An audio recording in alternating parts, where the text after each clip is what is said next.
Assalamualaikum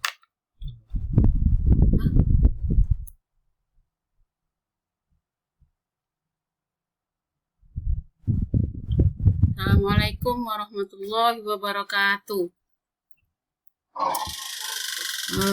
Pada video kita kali ini berjudul nikmatnya mencari ilmu dan indahnya berbagi pengetahuan.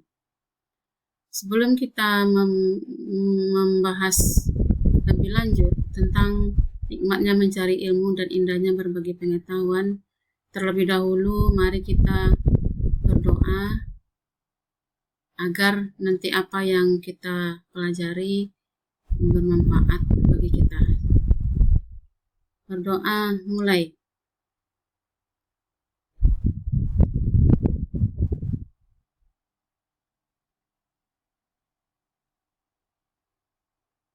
Berdoa selesai. Adapun tujuan menuntut ilmu adalah agar kita bisa mendapatkan pengetahuan tentang di dunia dan pengetahuan tentang di akhirat. Menuntut ilmu adalah suatu kewajiban bagi kita. Ilmu ibaratkan cahaya kehidupan. Orang yang tidak berilmu ibaratkan kehidupan mereka tidak ada cahaya sedikit pun. Akan lebih baik kalau seandainya kita lebih giat menuntut ilmu dan berniat untuk menyampaikan kepada sesama. Adapun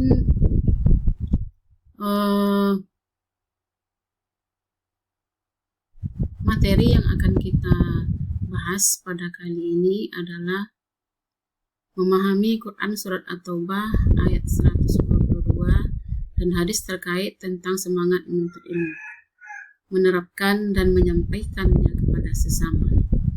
Yang kedua, menunjukkan semangat menuntut ilmu, menerapkan dan menyampaikan kepada sesama sebagai implementasi dari pemahaman Quran Surat At-Taubah ayat 22 dan hadis terkait.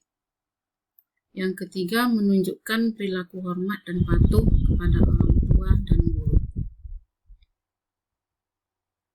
Adapun hukum menuntut ilmu adalah terbagi dua. Yang pertama, fardu kifayah, yaitu menuntut ilmu dalam hal seperti ilmu pengetahuan umum, misalnya ilmu biologi, antropologi, dan sains, dan lain sebagainya. Yang kedua, fardu ain. Fardu ain adalah kewajiban menuntut ilmu yang sifatnya hakiki, yaitu yang wajib kita pelajari seperti tentang akidah, ibadah, dan lain sebagainya. Adapun bunyi surat At-Taubah ayat 22 yang berbunyi A'udzubillahi minasyaitonir rajim. Bismillahirrahmanirrahim. Wa ma kanal mu'minuna liyanfiru kaffatan falawla nafaru min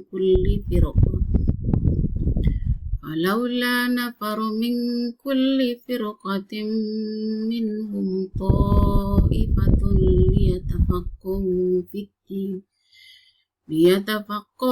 fid-dini wa liyanziru qaumahum idza raja'u ilaihim la'allahum yahzarun.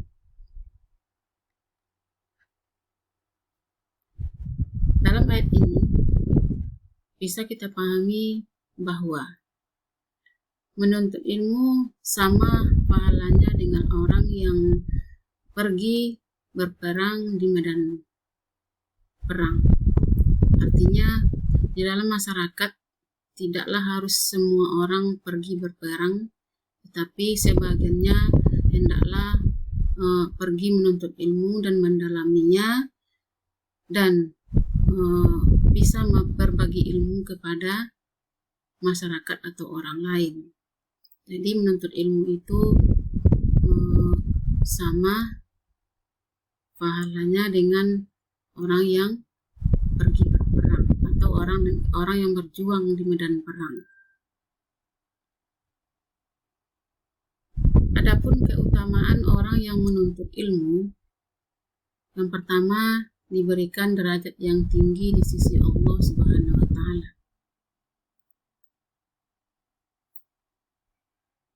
Yang kedua, diberikan pahala yang besar di hari kiamat nanti.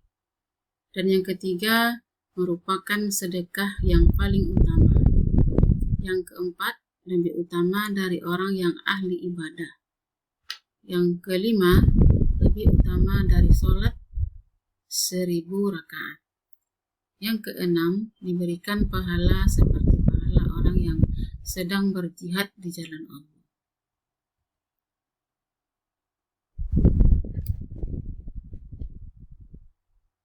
Mengamalkan ilmu. Ilmu baru bisa kita amalkan tidak terhitung dari banyaknya ilmu pengetahuan. Bahkan satupun ilmu pengetahuan yang kita dapat, kita berhak untuk menyampaikannya kepada orang lain. Terutama terlebih dahulu harus kita terapkan dulu dalam kehidupan sehari-hari. Kemudian setelah itu baru kita berbagi kepada orang-orang lain. Andaikan orang lain itu mengamalkan ilmu yang kita berikan, itu berarti sama dengan amal jariah. Seperti gambar seorang dokter yang sedang mempraktekkan ilmu di bidang kesehatan. Ilmu tidak hanya untuk dicari, tetapi juga harus diamalkan. Artinya, walaupun kita mengumpulkan ilmu sebanyak-banyak mungkin, tetapi kita tidak mengamalkannya, itu sama aja dengan nol. Dan akan menjadi seseorang yang bodoh apabila dia mempunyai banyak ilmu, tapi tidak diamalkannya. Apalagi kalau seandainya orang tersebut tidak mengamalkannya dan tidak berniat untuk menyampaikannya kepada orang lain. Islam mewajibkan kita untuk mengamalkan ilmu yang kita miliki. Jadi, mari kita amalkan setiap ilmu yang kita miliki. Terutama ananda semua, jangan pernah malas dan putus asa dalam menuntut ilmu. Seorang pencari ilmu yang pandai akan dianggap sebagai orang yang bodoh apabila ilmunya belum diamalkan kepada orang lain. Jadi, dengan menuntut ilmu, kita harus bisa bertekad untuk mendapatkan ilmu sebanyak mungkin dan diniatkan untuk menyampaikannya, diniatkan untuk menerapkan dan menyampaikannya kepada orang lain. Dan apabila ilmu yang telah kita dapati itu dan tidak mau kita terapkan dan juga tidak ingin menyampaikannya kepada orang lain, kita akan dianggap seseorang yang bodoh, yang mempunyai ilmu tetapi tidak diterapkan dan juga tidak disampaikan kepada orang lain. Orang yang berilmu namun tidak mengamalkan ilmunya, maka diancam akan siksa api neraka.